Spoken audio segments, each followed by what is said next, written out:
Bismillahirrahmanirrahim. Assalamualaikum warahmatullahi wabarakatuh.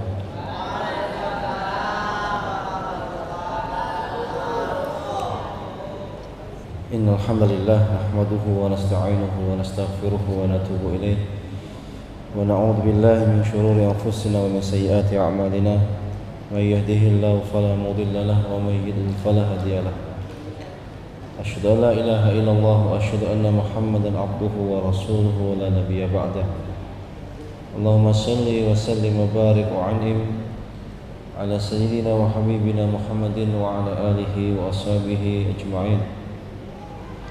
Amma ba'du fa ya ayyuhalladzina amanu taqullaha haqqa tuqatih wa la tamutunna illa wa antum muslimun.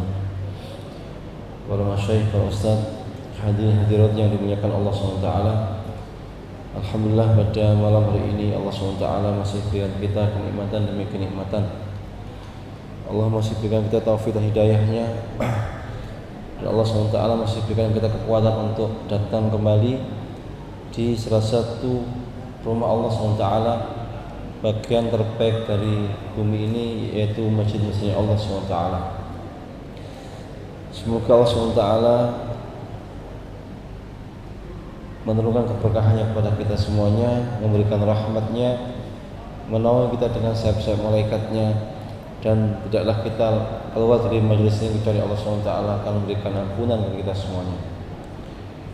Tak lupa salawat dan salam semoga terlimpah kepada Rasulullah SAW, seorang Rasul yang apabila kita kaji maka pasti akan kita temukan banyak faedah, banyak pelajaran yang berguna tidak saja bagi kita tapi juga bagi seluruh kehidupan dunia dan akhirat kita.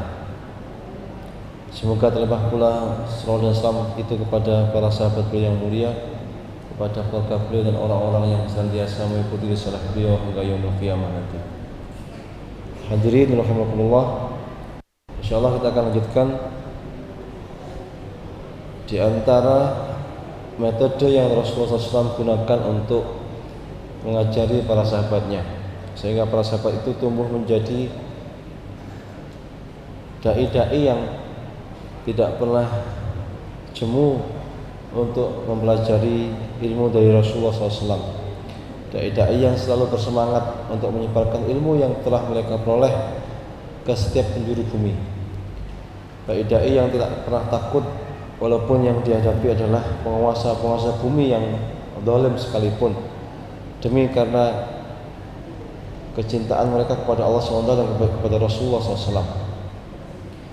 Metode ini harus dipelajari walaupun tidak secara khusus ya, karena memang ada kitab khusus yang membahas tentang ini, tetapi insyaallah ini adalah sebagian dan yang pokok-pokok yang mu'alif sebutkan di dalam kitabnya. Kita telah sampai pada bagaimana Rasulullah itu memberikan ilmu melalui pertanyaan. Ada yang tahu kira-kira Nabi itu pernah bertanya kepada sahabat tentang apa gitu ya? Atau pertanyaannya adalah apakah Nabi pernah bertanya kepada sahabat? Bertanya kepada sahabat. Ada yang tahu? Hah? Boten? Oh. Banyak sekali pertanyaan Nabi Muhammad SAW. Bahkan dalam Quran pun juga banyak pertanyaan. Ya ayyuhalladzina amanu hal adullukum ala tijaratin tunjikum min adzabin alim. Wahai orang-orang beriman, maukah kalian aku tunjukkan suatu perniagaan yang bisa menyelamatkan kamu dari azab yang pedih? Nah, itu pertanyaan. Yang tahu jawabannya siapa? Yang tahu jawabannya adalah yang bertanya. Kalau Allah yang bertanya, maka Allah yang tahu jawabannya. Kalau Rasulullah yang bertanya, maka Rasulullah juga tahu jawabannya. Tetapi ada orang yang bertanya, memang dia nggak tahu jawabannya. Ada juga orang yang bertanya dan yang ditanya juga sama-sama tidak tahu apa yang menjadi jawabannya. Ya kan? Pernah nggak begitu? Nabi kedatangan orang bertanya, kemudian Nabi tidak bisa jawab, yang bertanya juga nggak bisa jawab. Pernah nggak? Hah? Apa? Tentang apa? Tentang Jibril alaihissalam yang datang kepada Rasulullah bertanya tentang mata sa'ah, kapan hari kiamat itu akan terjadi. Mal mas'ulu anha bi'a'lama minas sa'il. Yang ditanya tidak lebih tahu dari yang bertanya. Saya sama-sama tidak tahunya. Rasulullah nggak tahu, Jibril pun tidak tahu. Karena apa? Karena urusan kiamat kapan terjadinya itu hanya Allah yang tahu, nggak ada bocorannya.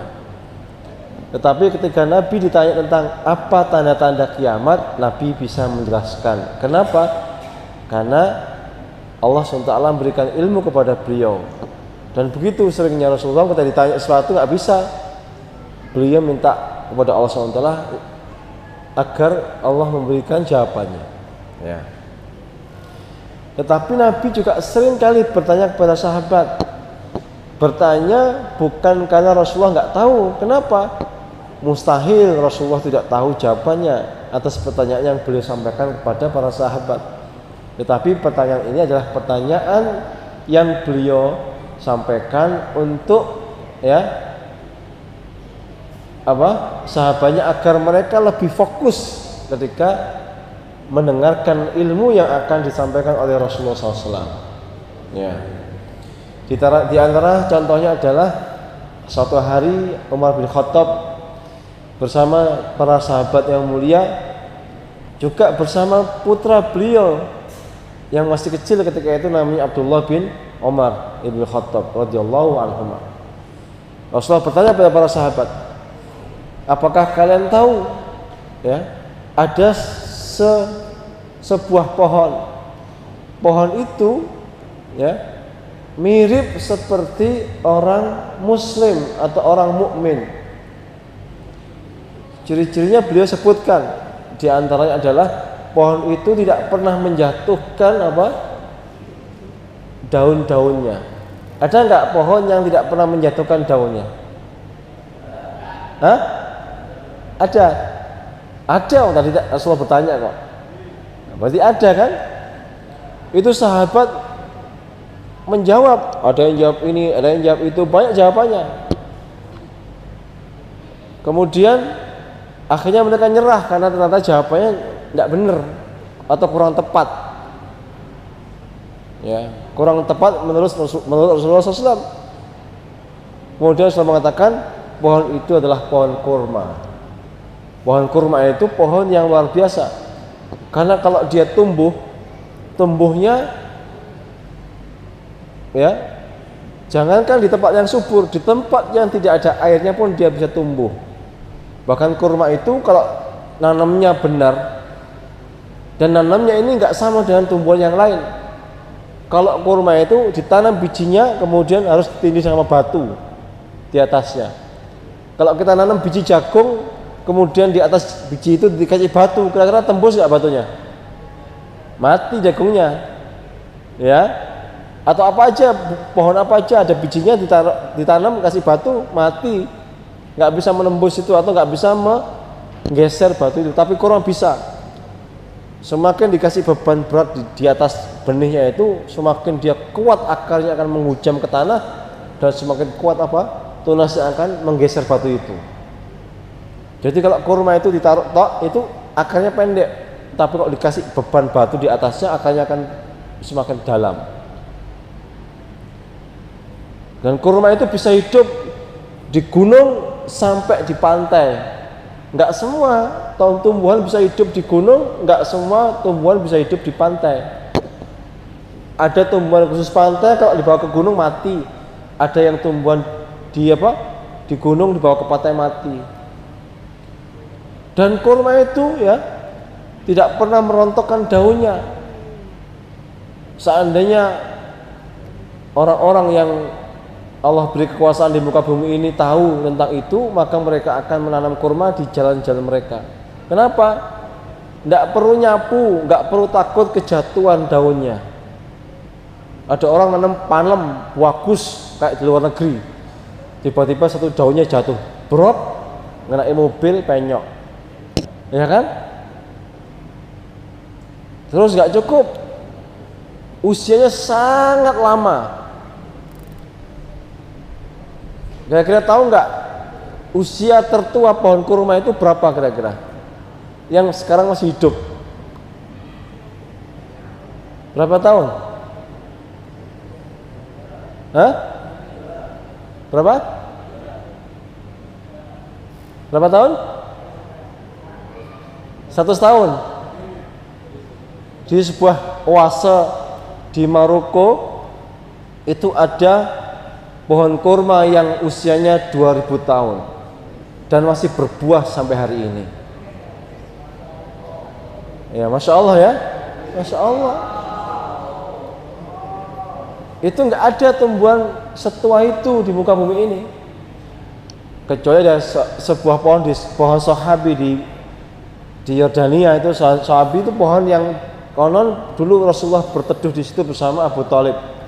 Sekarang masih ada pohon yang tumbuh di tengah padang pasir, kanan kirinya nggak ada pohon, satu-satunya pohon di situ. Sekarang masih ada. Itu 1400 tahun kira-kira, tapi nggak ada buahnya. Masih kalah dengan kurma. Dan pohon kurma itu kalau berbuah, dari mulai pentil sampai dia matang dan jatuh, semua bisa dimakan. Semua bisa dimakan dan bermanfaat sesuai dengan sifatnya. Kurma itu kalau dia disimpan, panen berikutnya dia masih bisa dimakan. Ada nggak buah seperti itu? Jangan punya pisang berbuah, kalau pisang diunduh mati sudah selesai, ya kan? Atau nangka diunduh masih bisa keluar. Nangkanya itu kira-kira kalau disimpan menunggu musim nangka berikutnya, busuk nggak nangkanya? Busuk. Durian juga busuk. Tapi kalau kurma enggak, dia keras, kering, gitu ya, kering. Kemudian apa? Dia bisa berbuah bertahun-tahun. Maka itu pas kalau Nabi mengatakan pohon itu adalah pohon kurma. Tiba-tiba anaknya Umar bin Khattab berkata kepada bapaknya, "Ayahku, sungguh tadi sebenarnya aku tahu bahwa itu adalah kurma. Tetapi apa? Tetapi aku malu di hadapan sahabat-sahabat yang sudah sepuh-sepuh menjawab pertanyaan." Apa kata bapaknya? "Aku lebih senang kamu jawab daripada apa? Daripada apa? Daripada seluruh kenikmatan yang Allah berikan kepada aku." Kenapa? Menyaksikan anak soleh yang pintar itu membahagiakan orang tuanya dibanding harta-harta yang mereka sanggup kumpulkan. Itu Abdullah bin Umar bin Khattab radhiyallahu anhu. Rasul bertanya, kemudian dijelaskan. Jadi guru juga boleh bertanya kepada muridnya, entah benar entah salah, tidak apa-apa. Agar apa? Agar ingat terus bahwa permisalan pohon yang mirip dengan orang Islam, orang beriman adalah pohon kurma. Pohon kurma, dia bisa berbuah di mana saja. Di pantai bisa berbuah, di gunung bisa berbuah, di Jazirah Arab bisa berbuah, di Indonesia pun bisa berbuah, di Amerika pun bisa berbuah, di Australia bisa berbuah, di mana saja bisa berbuah. Pernah ada pohon kurma di Indonesia berbuah? Banyak sekarang, sangat banyak. Cuman dulu orang-orang Islam ini masih ragu, apakah bisa kurma tumbuh di Indonesia? Apakah bisa, setelah bisa tumbuh, apakah bisa kurma berbuah di Indonesia? Ya bisa. Kalau tanaman disebut di Quran, berarti tanaman itu pasti memiliki apa? Kekhususan, keistimewaan lebih dari pohon-pohon yang enggak disebut secara khusus dalam Quran. Dan itu persis seperti orang beriman. Orang beriman itu ditaruh di gunung, dia hidup, dia memberi manfaat. Ditaruh di pantai, dia hidup, memberi manfaat. Ditaruh di Amerika, dia hidup, memberi manfaat. Ditaruh dimanapun, dia hidup dan memberi manfaat. Orang beriman. Tetapi kalau misalnya tumbuhan apa, tidak mesti. Bahkan ada tumbuhan tertentu harus tebang. Saya pernah ke Kuwait itu, tanaman-tanaman yang ditanam di kanan kiri rumah itu tanamannya hijau sekali. Karena hanya tanaman itu selain kurma yang bisa ditanam di negeri padang pasir. Tetapi ketika dia mulai berbunga, itu akan datang satu penyakit yang khusus. Karena apa? Orang alergi dengan bunga dari pohon itu. Namanya demam fever. Orang bisa demam gara-gara apa? Menghirup benang sari atau putik yang diterbangkan angin dari pohon itu. Wah, itu kan berarti nggak manfaat. Justru pas berbuah malah membahayakan manusia. Diketok aja ngono, ya kan? Berarti itu pasti bukan Islam, bukan pohon yang mirip dengan orang beriman. Itu pertanyaan Rasulullah SAW. Terus kira-kira Rasulullah pernah bertanya apa lagi kepada para sahabat? Ayo, siapa yang tahu? Mungkin lain kali harus bawa hadiah saya ini ya biar jawab. Rasulullah pernah bertanya, apakah kalian mau aku tunjukkan sebuah amalan yang kalau dilakukan maka dosa-dosa akan diampuni dan derajat kalian akan ditinggikan oleh Allah SWT. Sahabat ngomong, Allahu wa rasuluhu a'lam. Hanya Allah dan Rasulullah yang tahu. Itu adabnya sahabat ketika menjawab pertanyaan. Apakah mereka tahu apa tidak begitu? Jawaban Rasulullah apa? Ada yang tahu? Satu amalan kalau dilakukan rontok dosa-dosa dan derajatnya dinaikkan, ditinggikan. Derajat itu kalau di dunia mungkin dia jadi pemimpin, mungkin dia jadi orang yang dimintai nasihat, atau orang yang memberi manfaat bagi banyak orang. Kalau di dunia, kalau di akhirat tinggi kedudukannya di surga. Surganya di tingkat yang tertinggi, yang tinggi sekali di antara yang lain. Kemudian Rasul mengatakan isbahul wudu, seorang yang menyempurnakan wudunya, menyempurnakan wudu ketika hari yang sangat dingin. Kalau di kita nggak terasa wudu di musim dingin atau di musim panas. Tetapi di negeri-negeri yang bermusim 4, ketika musim dingin sangat berat wudu. Bahkan saya pernah punya kawan itu sebulan nggak pernah mandi. Apa kecut? Nggak kecut. Kenapa? Musim dingin, nggak pernah keluar keringat. Wudu berat sekali.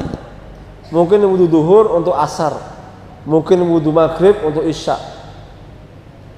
Bahkan ada orang yang wudu subuh bisa untuk isya. Berarti dia nggak batal, ditahan. Ya. Isbahul wudu, wudu dikala susah, wudu yang sempurna. Berarti nggak cepet-cepet, pelan-pelan wudunya, dinikmati, ditadaburi, ya, dimaknai. Ketika basuh siku, ketika dia berkumur-kumur, kumur-kumurnya genah-genah sampai semua kotoran keluar. Istinsyak, menghirup air ke hidung kemudian keluar lagi. Ini jarang dilakukan oleh kaum muslimin. Hanya cuma dibasuh-basuh tok. Pada aslinya mau dihirup ke dalam hidung kemudian dikeluarkan lagi. Kemudian membasuh muka sampai ke pinggir-pinggir rambut yang tumbuh di muka ini. Membasuh tangan sampai melebihi siku, sedikit melebihi siku. Ya, mengusap sebagian kepala dan telinga, kemudian membasuh kaki sampai mata kaki. Isbahul wudu, berdoa kemudian dia jalan kaki ke masjid. Maka langkah kaki pertama merontokkan dosa-dosa, langkah kaki yang berikutnya meninggikan derajat. Itu pertanyaan Rasulullah. Rasulullah bertanya sendiri dan menjawab sendiri pertanyaan beliau. Biar apa? Biar sahabat fokus. Dan biar apa? Biar diingat terus sama para sahabat. Ya kan? Kalau enggak ditanya mungkin enggak ingat para sahabat itu. Langsung wudu, yang sempurna, kemudian pergi ke masjid, sholat, akan merontokkan dosa-dosa, akan meninggikan derajat. Itu beda dengan kalau kita bertanya apa ya amalan yang kalau dilakukan akan menghilangkan dosa-dosa dan meninggikan derajat. Beda rasanya kan? Ya Rasulullah pakai cara itu. Sehingga orang bertanya-tanya, apa sih ini gitu ya. Maka nanti kalau sudah jadi seorang guru pengajar atau orang tua sekalipun, mengajar itu banyak variasinya, ya, banyak metodenya, nggak monoton, ya, dengan berbagai macam cara.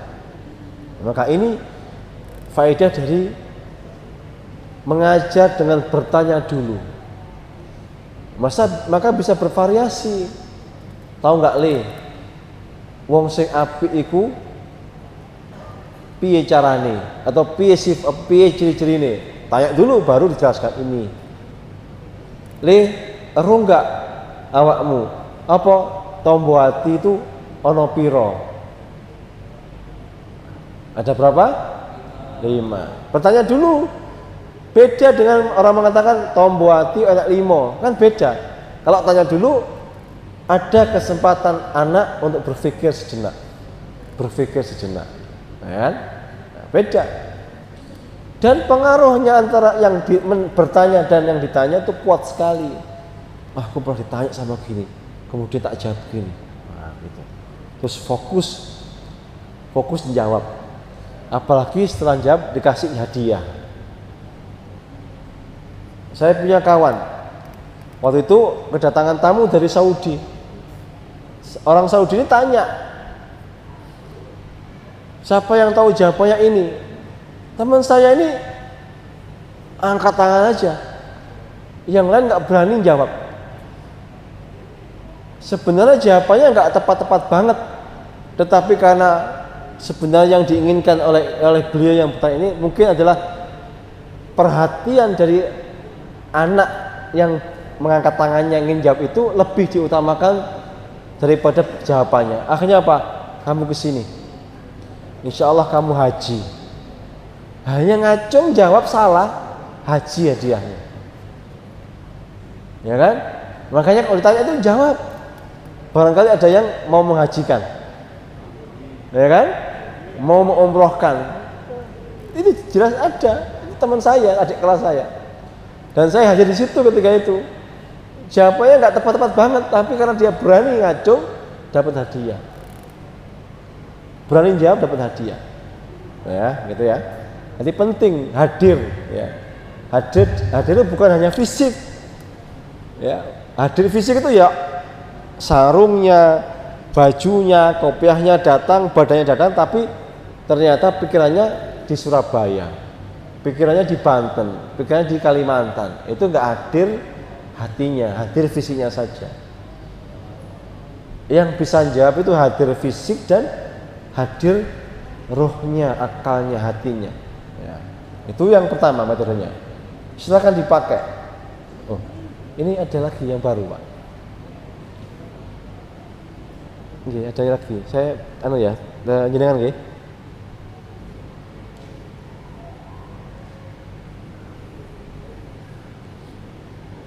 Sebentar ya.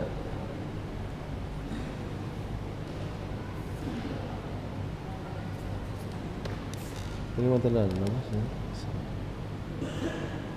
Yang dikasihkan ke Pak Arif tadi. Nggih, niki mantenan sampai Sudah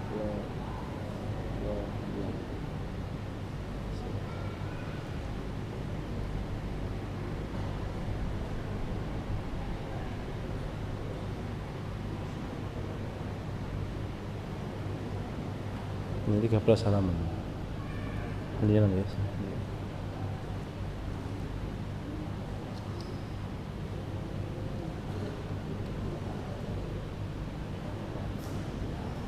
Sama ke Anissa.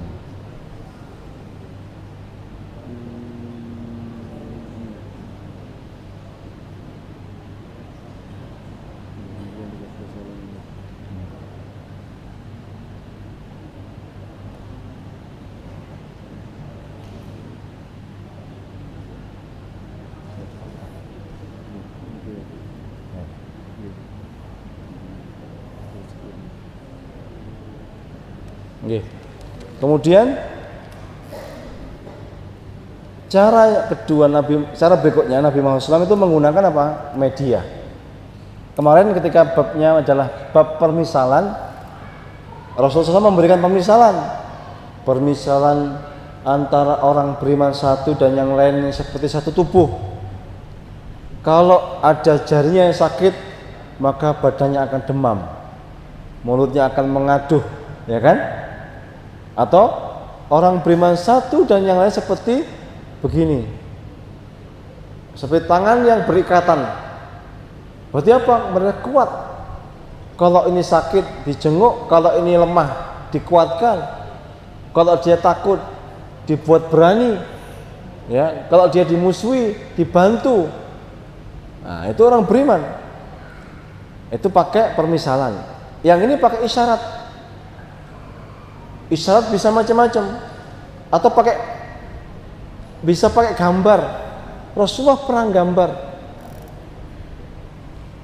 Misalkan isyaratnya begini.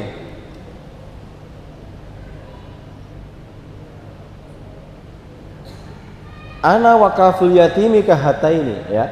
Aku bersama orang yang menjadi penyantun anak yatim seperti ini. Isyarat pakai tangan. Rasulullah pernah mengisyaratkan betapa banyak orang yang masuk neraka gara-gara ini. Apa ini? Mulut, lesannya. Masuk neraka bukan gara-gara yang lain, tapi gara-gara mulutnya. Berdusta, mengadu domba, ghibah, sumpah palsu.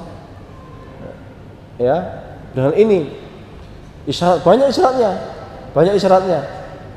Ya. Rasul juga pernah menggambar. Apa? Memisalkan antara jalan Islam, jalan kebenaran dengan jalan-jalan yang sesat. Apa? Beliau gambar. Sret. Di mana tuh? Di tanah.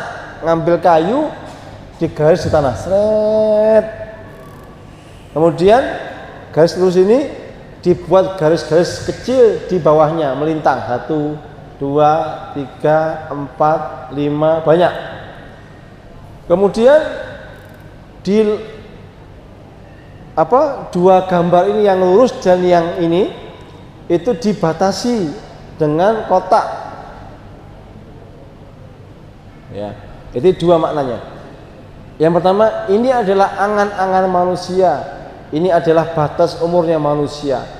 Kadang orang punya impian, pengen ini, pengen itu, pengen pas tahun sekian akan dapat debit apa, ketemu siapa, mau melakukan apa. Ternyata dia dibatasi sama takdirnya. Takdirnya itu apa? Yang melingkar ini, terbatas umurnya. Dia bisa mati di sini, di sini, di sini, di sini. Ya. Sahabat menyaksikan gambar itu. Atau apa? Ini siratal mustaqim, ini adalah garis yang lurus Islam. Ini adalah garis-garis yang menyimpang. Jumlahnya sangat banyak, tetapi enggak menyampaikan dia ke tujuannya. Itu Rasulullah gambar. Kenapa perlu gambar? Dengan gambar lebih mudah orang memahami. Kenapa? Kalau dalam dunia media itu dikatakan satu gambar itu lebih bagus daripada 1000 kata-kata. Apa tadi? Satu gambar lebih bagus daripada 1000 kata-kata. Makanya kalau orang mau kampanye itu yang dipajang apa? Kata-kata apa gambar? Gambar. Kok kata-kata gimana? Orang bingung. Ya apa sih wakai bingung. Gak iso, tapi kalau gambar, gak peduli dia mau ngomong apa, yang penting gambarnya ganteng dipilih sama orang. Ya kan? Maka bagus-bagusan menampilkan gambar. Berarti apa? Gambar boleh dipakai menjelaskan sesuatu, pakai proyektor, pakai ini. Boleh. Ya, lebih memudahkan orang untuk paham. Apalagi yang diajak bicara itu adalah anak-anak. Anak-anak itu kalau ada gambar senang. Kalau tulisannya banyak, pusing dia. Buku apa yang tulisannya banyak? Tapi kalau orang sudah berumur, mereka sudah lebih mementingkan tulisan, penjelasan daripada gambar. Gambar itu sebenarnya membantu, ya membantu. Maka kalau ada seorang beli alat sesuatu, alat apa aja ya, mesin atau apa, biasanya ada dua, ada gambarnya, ada tulisannya. Nanti ada mesin buatan Jerman, maka pabrik mesin itu akan membuat apa namanya manual book, gambar manual, menjelaskan tentang apa mesin itu, bagaimana penggunaannya, yang dengan benar, dan larangan-larangan apa yang tidak boleh dilakukan pada mesin itu. Maka walaupun penjelasannya bukan dengan bahasa Indonesia, orang Indonesia bisa paham. Kenapa? Karena ada gambarnya. Kenapa? Ada gambarnya. Ada gambarnya, seru iki di sini, ini di sini, nggak boleh kebalik, ada tahu. Maka penting gambar itu. Ya. Makanya anak-anak itu kalau pengen diajari membaca, kenalkan dulu dengan buku-buku yang banyak gambarnya. Awalnya komik, lama-lama nanti buku serius. Awalnya buku banyak beberapa lembar, mungkin 10 lembar. Gambarnya lebih baik daripada tulisannya. Lama-lama gambarnya dihilangkan. Ya, misalkan menjelaskan tentang apa? Tentang rukun Islam. Sama dia nggak ditulis karena anak-anak nggak bisa membaca huruf-huruf. Ditulisnya apa? Gambar rukun Islam pertama, gambarnya mungkin Allah dan Muhammad sallallahu alaihi wasallam. Berarti apa ini? Syahadat asyhadu an la ilaha illallah wa asyhadu anna Muhammadar Rasulullah. Yang kedua apa? Salat, ada gambarnya orang salat. Yang ketiga apa?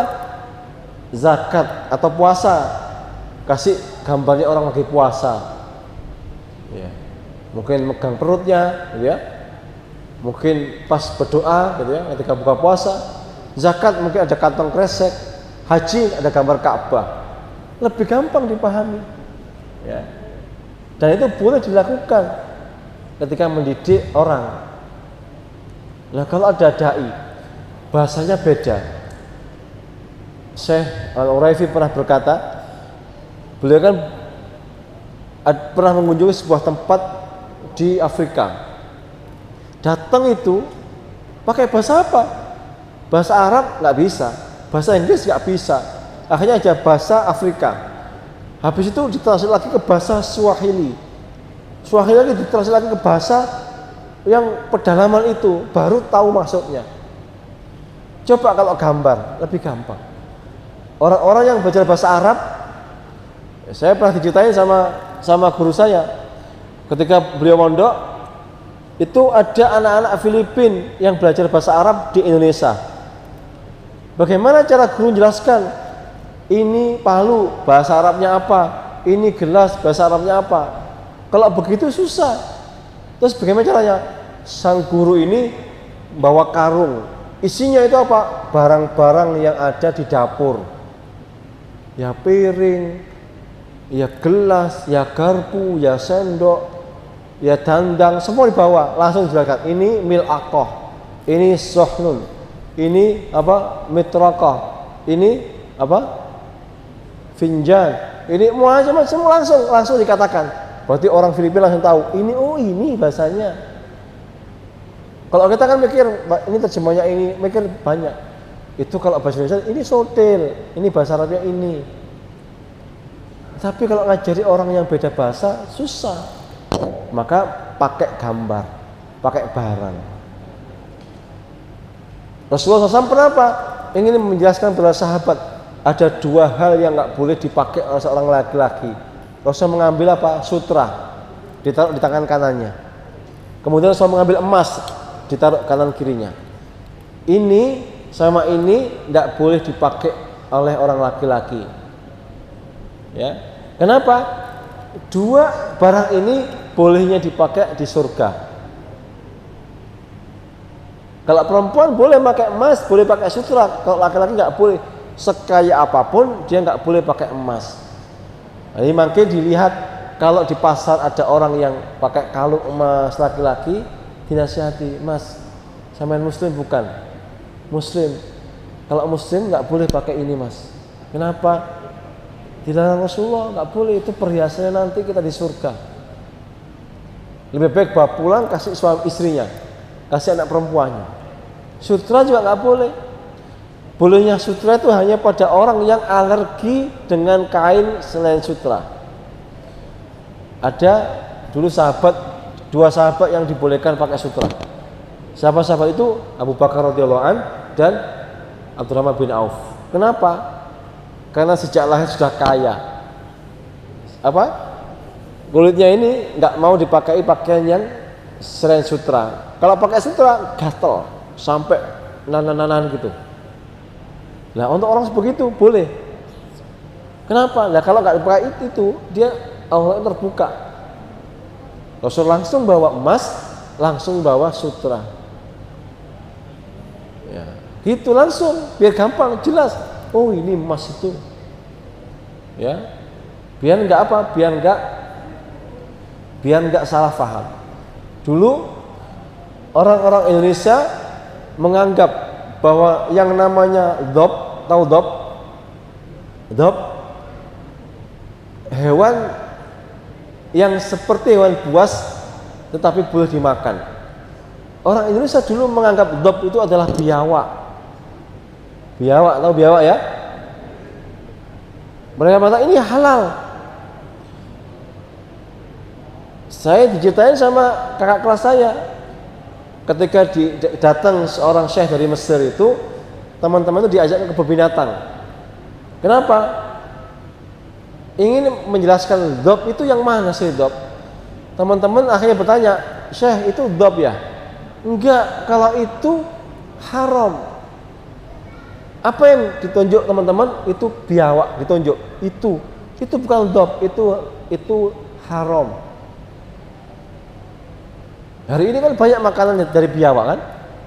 Di Gresik, di daerah sekitar sungai ya. Sungai besar itu, Sungai Berantas itu banyak orang yang berburu biawak. Biawak haram. Kenapa? Mereka makan dengan taring dan cakarnya, buas. Itu yang dianggap dhab.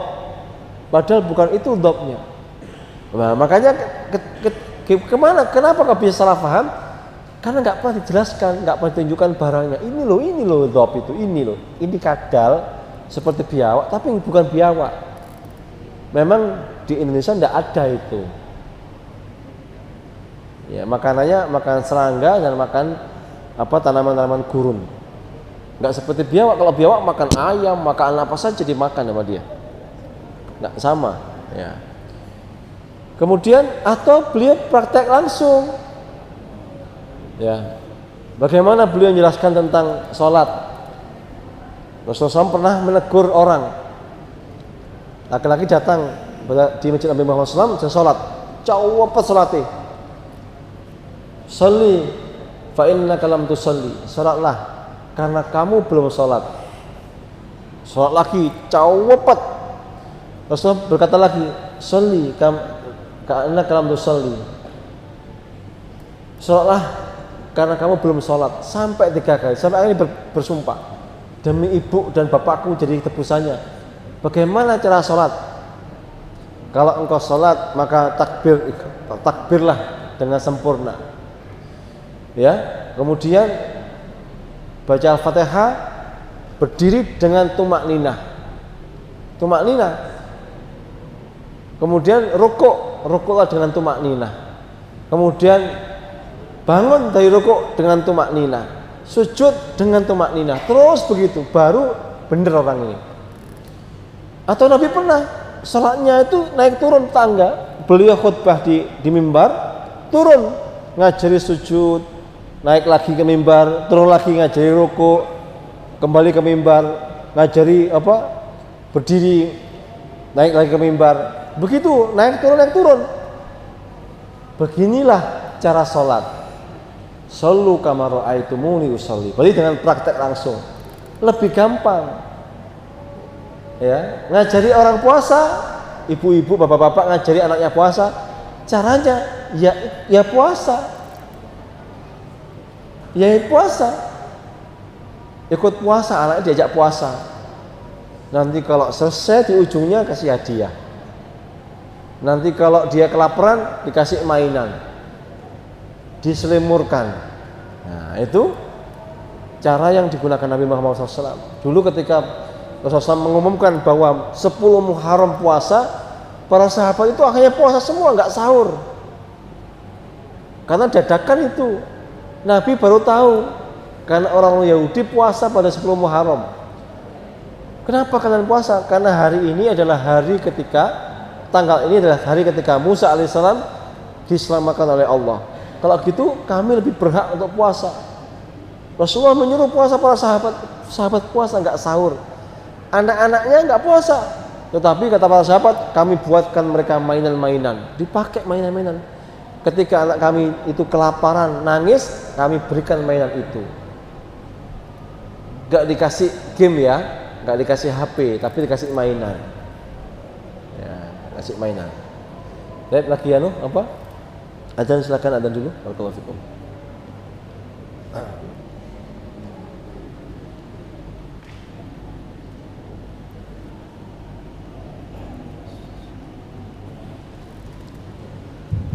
Kita lanjutkan satu poin lagi. Ini menggunakan perumpamaan ya, hampir mirip dengan permisalan. Coba ini langsung ya. Rasulullah SAW itu selalu memberikan ilmu ketika ada kejadian yang istimewa. Suatu hari ketika menyelesaikan sebuah peperangan ya. Kalau di perang itu zaman dulu pasti akan ada ghanimah dan juga pasti ada tawanan perang ya.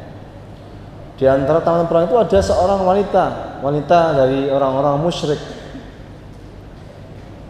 Wanita ini sedang menyusui anaknya.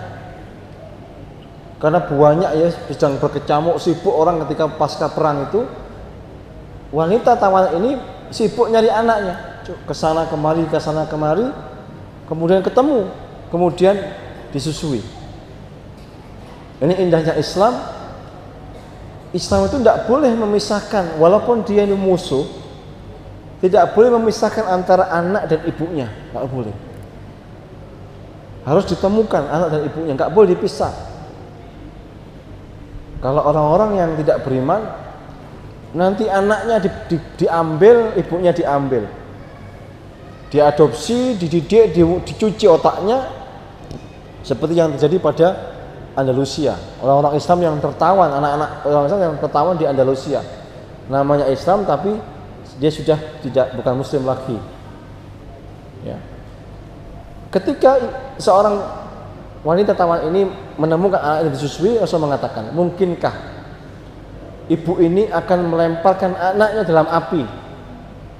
Mungkinkah ibu ini melemparkan anaknya ke dalam api? Para sahabat tidak mungkin. Apa yang mau disampaikan Rasulullah SAW? Rasulullah mengatakan bahwa Allah lebih mencintai, mengasihi ya umatnya melebihi kasih sayangnya ibu kepada anaknya, yang enggak pasti ibu ini enggak akan berani melemparkan anak sendiri ke dalam api. Jadi sebenarnya Allah SWT itu enggak ridho, enggak suka orang-orang itu masuk neraka, enggak suka. Cuman karena manusia itu kadang kalau diseru ada yang mau, ada yang enggak, akhirnya masuk neraka. Dan bukti ya kasih sayang Allah adalah apa? Memberikan pahala melebihi apa yang diamalkan, dan hanya membalas sesuai dengan apa yang pelanggaran yang dilakukan. Dan apa? Akan menarik kembali orang yang sudah menebus kesalahannya, dimasukkan ke surga kalau dia punya iman walaupun sebesar biji dzarrah. Karena Allah tidak pernah ridho sebenarnya. Ya, orang-orang yang bermaksiat menyekutukan Allah nggak pernah ridho. Nah, Rasulullah langsung di hadapan para sahabat, perumpamaannya kasih sayang Allah itu seperti ibu yang tidak akan rela melemparkan bayinya ke dalam api. Bahkan kasih sayang Allah itu melebihi kasih sayang ibu kepada anaknya. Ya. Kemudian di antara yang lain, Rasulullah pernah mengisahkan tentang kapal. Kapalnya ada dua saf. Yang di atas ada apa? Ada tangki penyimpanan air. Yang di bawah tidak ada, karena yang di bawah biasanya dekat dengan apa? Dekat dengan air, dengan laut apa sungai. Ya. Sehingga kalau orang yang di bawah kapal ini mau mengambil air, maka dia harus ke atas. Ya kan? Lewat. Kemudian orang-orang yang di bawah berpikir, lah daripada kita harus naik ke atas, mending kita lobangi aja kapalnya. Ya kan? Biar air dari sungai itu bisa masuk langsung diminum kan? Dan diingatkan sama kalian, jangan. Kenapa? Karena kalau engkau lobangi kapal, memang air bisa masuk, tetapi apa? Air yang masuk ke kapalnya akan menenggelamkan semua penumpang. Berarti orang-orang itu ya rekoso, kalau hidup ya gitu isinya. Ada yang di atas, ada yang di bawah. Orang nggak boleh shortcut. Shortcut itu mengambil jalan pintas, karena jalan pintas itu kadang-kadang apa? Membahayakan semua penumpang, membahayakan semua orang. Ya, misalkan ada orang yang Allah beri rezeki, ada orang yang Allah batasi rezekinya. Orang yang Allah batasi rezekinya kepengen punya kenikmatan seperti orang yang Allah beri rezeki. Pengen punya motor, wis aku tak cukup, tak ngambil motornya orang. Nah, seperti orang yang lobangi apa? Kapal tadi. Pengen jalan pintas. Kalau dia yang curi, ngerusak semuanya. Ya, gitu. Atau seperti permisalan orang yang berinfak di jalan Allah SWT. Ini banyak sekali di Quran juga ada orang yang berinfak seperti menanam sebuah biji, kemudian biji tumbuh, ya, tumbuh menjadi 7, kemudian 7 itu keluar bulir-bulir 100, ya. Banyak sekali dilipat gandakan Allah SWT. Itu permisalan. Biar apa? Biar orang itu lebih gampang mengingatnya. Kalau enggak dikasih misal, maka susah orang memahami. Maka kalau berbicara begini, ketika kita jelaskan, ya, enggak paham, contohnya ini. Nah, itu baru paham. Biasanya kalau dikasih contoh, baru paham. Itu sebenarnya itu diambil dari metodenya Rasulullah SAW. Cara Rasulullah mengajari para sahabat yang mulia, sehingga lebih gampang untuk dimengerti oleh para sahabatnya. Tapi mungkin itu yang bisa kita bahas hari ini. Insyaallah pekan ke depan kita akan bahas bagaimana beberapa akhlak Nabi Muhammad SAW, ya, terutama akhlak hati, ya, bagaimana menyikapi para sahabat yang kadang sahabat itu macam-macam seperti hari ini kita. Dijelaskan, meleng, ditegur, nggak mau atau apa itu ada, ya. Dan Rasulullah SAW sangat bagus ketika menyikapi para sahabat seperti itu, ya. Baik, insyaallah itu. Semoga Allah mudahkan. Kurang lebih mohon maaf. Ihdinas siratal mustaqim, siratal ladzina an'amta 'alaihim ghairil maghdubi 'alaihim waladdallin. Amin. Subhanakallahumma wa bihamdika asyhadu an la ilaha illa anta astaghfiruka wa atubu ilaik. Assalamualaikum warahmatullahi wabarakatuh.